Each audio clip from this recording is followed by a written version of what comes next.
Salam Indonesia, kawan-kawanku di seluruh Indonesia. Selamat pagi, selamat berjumpa lagi dengan channel Berbagi Informasi. Pada kesempatan kali ini, admin akan berbagi informasi seputar daftar daerah yang bakal menyerahkan SK PPPK-nya setelah Lebaran. Lalu bagaimana dengan THR Idul Fitri 2022?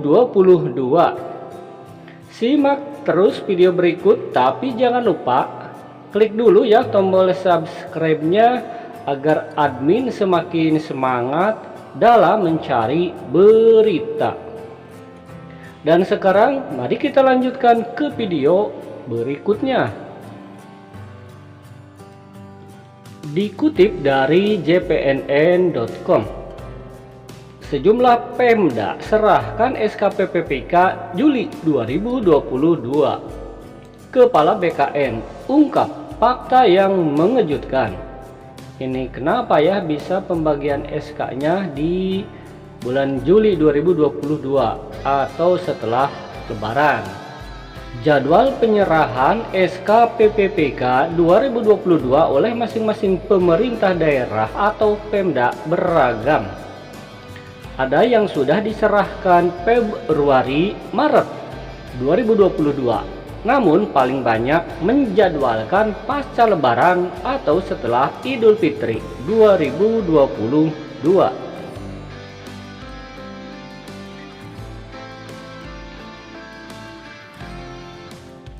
Hal ini sudah pasti mengecewakan para guru honorer yang sudah lulus seleksi PPPK 2021.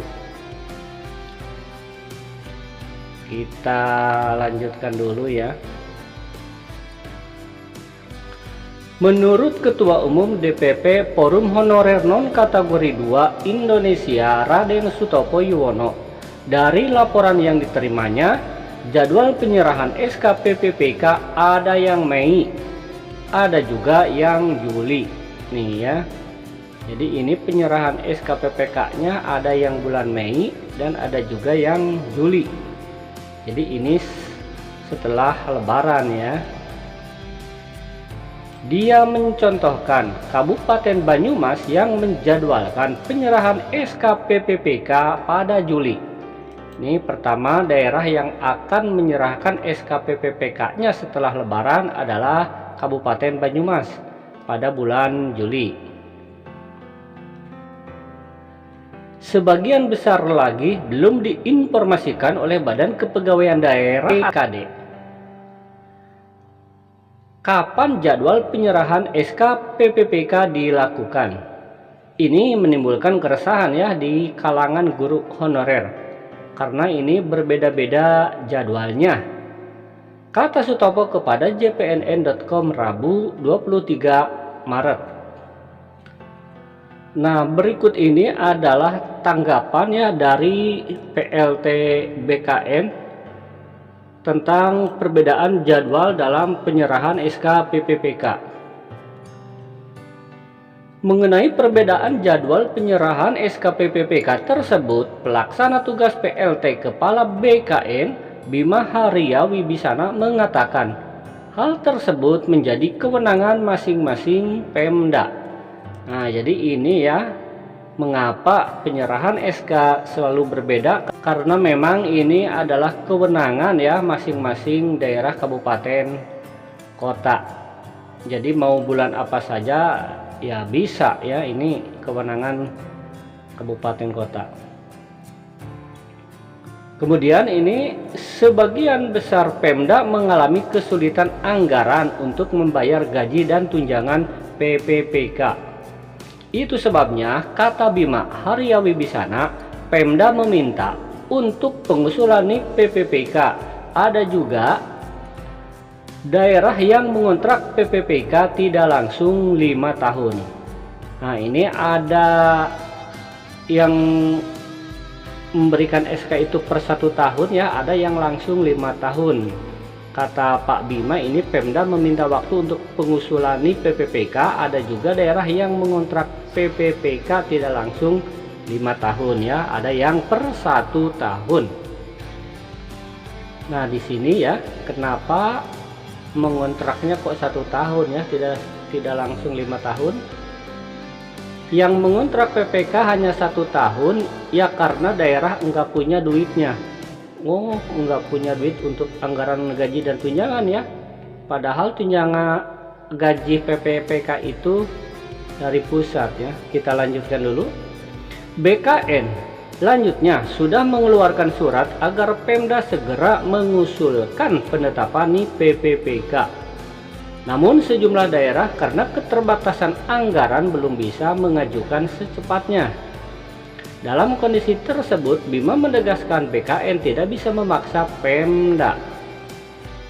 Yang pasti prosedurnya ialah ketika usulan penetapan PPPK diajukan ke BKN, kemudian diproses dan akhirnya diterbitkan. Ada kewajiban Pemda yang harus dilakukan. Pemda dalam 30 hari sudah menerbitkan SK PPPK. Ya, ini kalau sudah ditetapkan NIP-nya oleh BKN, jadi ini Pemda memiliki waktu 30 hari ya. Ini harus sudah menerbitkan SK PPPK-nya. Adapun penggajian memang ini hingga sekarang yang admin terima informasinya bahwasanya penggajian PPK ini masih dalam sinkronisasi antara pusat dan daerah.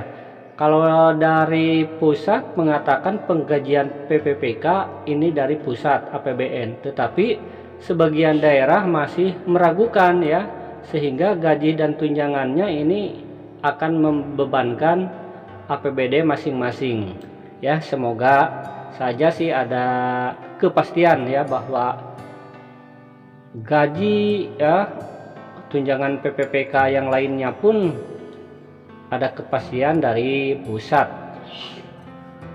Jika semua datanya clear, BKN akan menerbitkan pertimbangan teknis untuk penetapan NIP PPPK. Nah, ini yang ditunggu-tunggu sekarang ya adalah pertek. Ini jika datanya sudah valid, sudah clear, BKN menerbitkan pertek ya untuk penetapan NIP PPPK.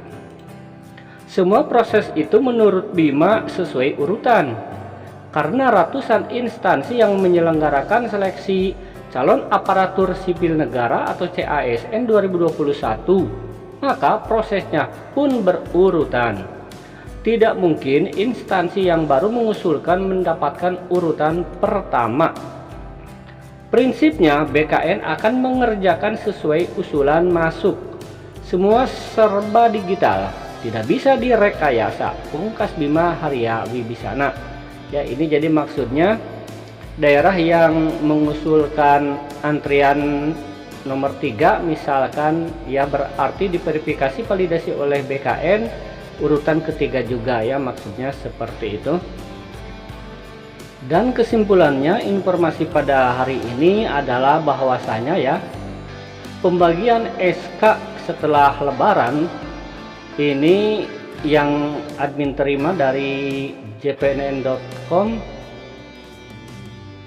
untuk Kabupaten Banyumas, ini penyerahannya pada Juli 2022. Kemudian ini DKI Jakarta pada bulan Juni, Kabupaten Pati diserahkan pada bulan Mei. Nah, ini ya daerah-daerah yang akan menyerahkan SK PPPK-nya setelah lebaran. Lalu bagaimana dengan THR-nya?